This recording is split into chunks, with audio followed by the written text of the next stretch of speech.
Good evening. Quadratic equations की बात अगर की जाए, आज का जो हमारा लेसन है क्वाड्रेटिक इक्वेशंस पे है और इसके पहले की वीडियो में हम लोगों ने लीनियर इक्वेशन को पढ़ा था।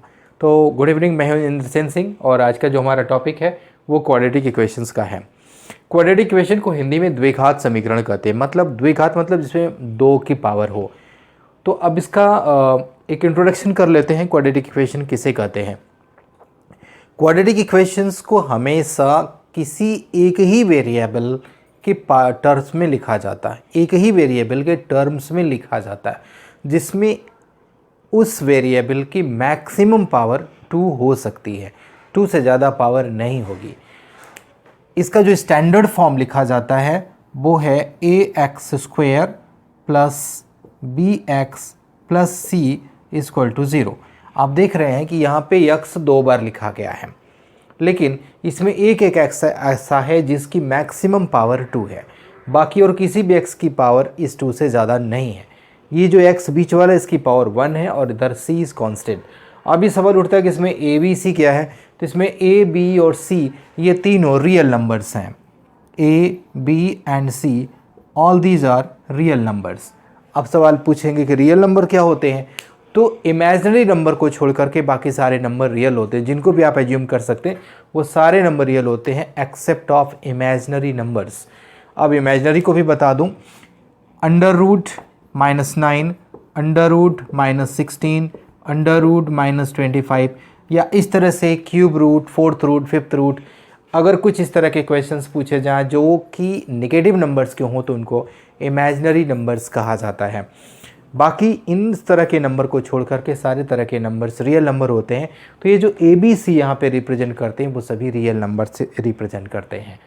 तो ये एक स्टैंडर्ड फॉर्म है क्वाड्रेटिक इक्वेशन का। मतलब क्वाड्रेटिक इक्वेशन में मोस्टली 3 टर्म होंगे, x² वाला टर्म, x वाला टर्म और एक विदाउट x वाला टर्म जिसको हम कॉन्स्टेंट कहते हैं। तो ये 3 चीज़ें क्वाड्रेटिक इक्वेशंस में होती हैं। अब क्वाड्रेटिक इक्वेशन में एक टर्म और आता है जिसको बोलते हैं डिस्क्रिमिनेंट। इसकी वैल्यू b² - 4ac के इक्वल होती है। अब इसको हम और डिटेल से पढ़ेंगे जब हम रूट्स पढ़ने लगेंगे। श्रीधराचार्य फार्मूला का इस्तेमाल करेंगे, वहाँ पे हम इस d की वैल्यू, डिस्क्रिमिनेंट की वैल्यू को अच्छे से सीखेंगे। अब क्वाड्रेटिक इक्वेशन में कुछ पार्ट और आ जाते हैं, उसको भी हम अभी देख लेते हैं। क्वाड्रेटिक इक्वेशंस में क्वाड्रेटिक इक्वेशंस को अगर कुछ ऐसे लिखा जाए ax² plus bx equal to 0, मतलब ये c वाला कांस्टेंट वाला टर्म ना हो, तो ऐसे क्वाड्रेटिक इक्वेशन को एडफेक्टेड क्वाड्रेटिक इक्वेशंस कहा जाता है। Affected quadratic equation.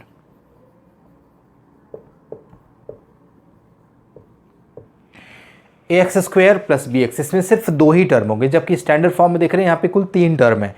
तो अगर सिर्फ 2 ही टर्म है ax² प्लस bx या माइनस bx, तो इस तरह के क्वेश्चंस को क्वाड्रेटिक इक्वेशंस को एडफेक्टेड क्वाड्रेटिक इक्वेशंस कहते हैं। और इसको कैसे सॉल्व करते हैं इसका हम न्यूमेरिकल लेकर के विद एग्जाम्पल इसको समझाएंगे।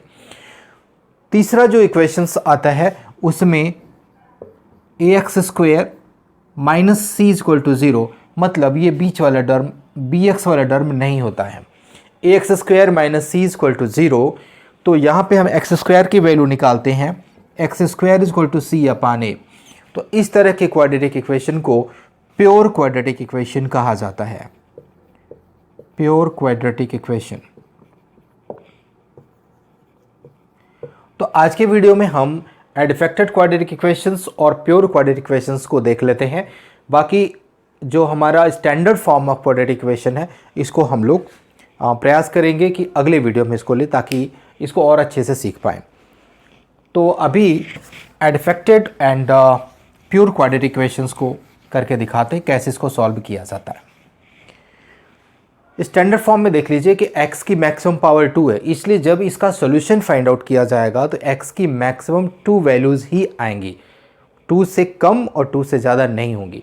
मतलब किसी भी क्वाड्रेटिक इक्वेशन में x के हमेशा 2 वैल्यूज़ आएगी, x के हमेशा 2 सॉल्यूशंस होंगे। तो पहले एक एडफेक्टेड इक्वेशन ले लेते हैं, 3x² - 4x इक्वल टू 0। ये एक एडफेक्टेड क्वाड्रेटिक इक्वेशन है, इसमें सिर्फ ये शुरू के 2 टर्म है, तीसरा वाला टर्म नहीं है। तो अब ऐसे क्वाड्रेटिक इक्वेशन को सॉल्व करने के लिए हम इसमें देखेंगे क्या इसमें कुछ कॉमन है। तो हम देख पा रहे हैं कि इन दोनों टर्म्स में यक्स कॉमन है, तो यक्स को हम कॉमन करते हैं तो यहाँ बचता है 3x - 4 = 0। अब आप देख पा रहे हैं कि यक्स इंटू 3x - 4 = 0, मतलब प्रोडक्ट ऑफ 2 टर्म्स = 0। मैं एक एग्जांपल लेता हूँ कि अगर 2 टर्म्स का मल्टीप्लिकेशन 0 आ रहा, a इंटू बी = 0, तो ये तभी संभव है जब a और b में कोई एक 0 हो, या तो a 0 हो या तो a 0 हो, अदरवाइज b 0 हो। मिनिमम कोई ना कोई एक 0 ज़रूर है। तो x इंटू 3x - 4 की वैल्यू 0 आ रही है, तो इसके 2 रीज़न हो सकते हैं, या तो ये x की वैल्यू 0 होगी या तो ये ब्रैकेट 3x - 4 की वैल्यू 0 होगी।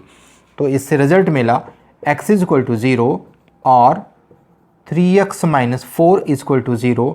यहाँ से x की वैल्यू आ गई 4/3। तो आप देख पा रहे हैं कि x के 2 आंसर्स मिल गए, x = 0 एंड x = 4/3। तो इस तरह से हमेशा सभी क्वाड्रेटिक इक्वेशन में x की 2 वैल्यूज़ आएंगी। अब एक एग्जांपल लेते हैं प्योर क्वाड्रेटिक इक्वेशंस के लिए।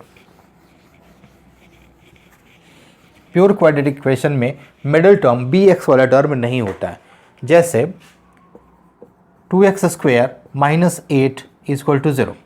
आप देख पा रहे हैं कि यहाँ पे x का 2 टर्म है और बीच वाला bx का टर्म, मतलब x की सिंगल पावर नहीं है। तो 2x² = 8 या x² = 4 या x = √4। अभी तक हम लोग √4 की वैल्यू सिर्फ 2 जानते थे कि +2, बट यहाँ पे x के 2 आंसर आएंगे, एक +2 और दूसरा -2, क्योंकि +2 का स्क्वायर करने पर 4 आता है और -2 का स्क्वायर करने पर भी 4 आता है। तो अब इस चीज़ को ध्यान रखना है कि स्क्वायर रूट के हमेशा 2 आंसर्स आएंगे, एक प्लस में और एक माइनस में। तो इस तरह से आज के वीडियो में हमने affected quadratic equation and pure quadratic equations के विषय में जाना, उसको सॉल्व करने का तरीका भी सीख लिया कि कैसे उसको सॉल्व करके वैल्यूज़ को फाइंड आउट करते हैं। अब रह गई बात क्वाड्रेटिक इक्वेशंस के नेचर को जानना, तो ये हम लोग अगले वीडियो में लेंगे।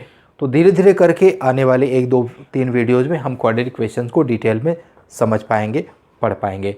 तो वीडियो कैसा लगा उसको कमेंट करिएगा। हाँ, और हमारे चैनल का लिंक डिस्क्रिप्शन बॉक्स में दिया रहता है, वहाँ से जा कर के भी आप चैप्टर वाइज लेसन्स को देख सकते हैं, सीख सकते हैं।